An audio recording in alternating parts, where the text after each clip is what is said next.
बिस्मिल्लाहिर्रहमानिर्रहीम। अस्सलाम वालेकुम। हिस्ट्री टेलर के मोअज़्ज़ज़ सामीन, मैं हूं अदील अहमद और आप देख रहे हैं हमारा यूट्यूब चैनल। आज की इस एपिसोड में हम खिलाफत उस्मानिया के तीसरे सुल्तान मुराद अव्वल के बारे में आपको बताएंगे, जिनका दौर खिलाफत 761 हिजरी ता 791 हिजरी बामुताबिक 1360 ता 1389 तक रहा।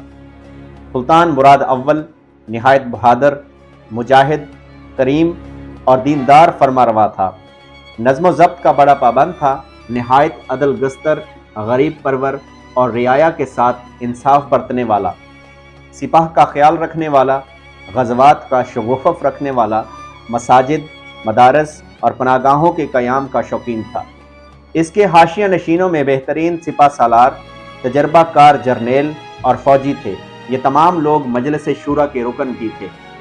सुल्तान इनके तजर्बात से पूरा इस्तिफादा करता था। इन्होंने बैक वक्त एशियाई कोचक और यूरोप में अपनी सल्तनत की सरहदों को वसी करने के इक़दाम किए। यूरोप में उस्मानी सिपाह बेज़नतीनी सल्तनत के महरूसा इलाकों पर हमला आवर हुई और 762 हिजरी बामुताबिक 1360 को एड्रियानोपल पर कब्जा कर लिया। बल्कान में इस शहर को बड़ी अहमियत हासिल थी। यह कुस्तुनतुनिया के बाद बेज़नतीनी शहनशाहियत का दूसरा बड़ा शहर था। 768 हिजरी में बामुताबिक 1366 में मुराद ने इसे उस्मानी सल्तनत का दारुल हुकूमत बना लिया। इसी के साथ ही अजीम सल्तनत का दारुल हुकूमत एशिया से यूरोप में मुंतकिल हो गया और एड्रियानोपल का शहर एक इस्लामी दारुल सल्तनत बन गया। दारुल हुकूमत की इस मुंतकली में मुराद के पेश नज़र दर्जा झैल अहदाफ थे। नंबर 1, एड्रियानोपल के हरबी इस्तेहकामात से फ़ायदा उठाना और जहादी सरगर्मियों के इलाकों से इसके करीब तर होना। नंबर 2, यूरोपी अकालियम जिन तक जहाद की बदौलत इनको रसाई हासिल हो चुकी थी, इन्हें अपनी सल्तनत का हिस्सा बनाने में मुराद की रग़बत और इनके इलाकों में अपने कदम जमाना।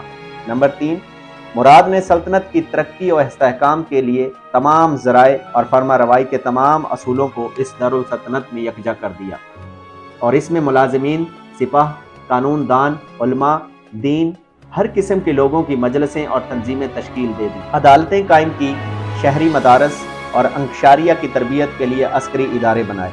एड्रियानोपल की सियासी, अस्करी, इंतज़ामी, सकाफ़ती और दीनी हैसियत बरकरार कायम रही, हत्ता कि 857 हिजरी बामुताबिक 1453 में उस्मानियों ने कुस्तुनतुनिया को फतह किया और एड्रियानोपल से दारुल हुकूमत मुंतकिल होकर कुस्तुनतुनिया चला गया। मोअज़्ज़ज़ सामीन, अगर आपको हमारी ये काविशें अच्छी लगी तो हमारी हौसला अफजाई के लिए हमारे चैनल को सब्सक्राइब कर दें, वीडियो को लाइक और शेयर करें और बेल आइकॉन को ज़रूर प्रेस करें ताकि ऐसे आने वाली हर वीडियो का नोटिफिकेशन आपको मिल सके। मिलते हैं नेक्स्ट वीडियो में। अल्लाह हाफिज़।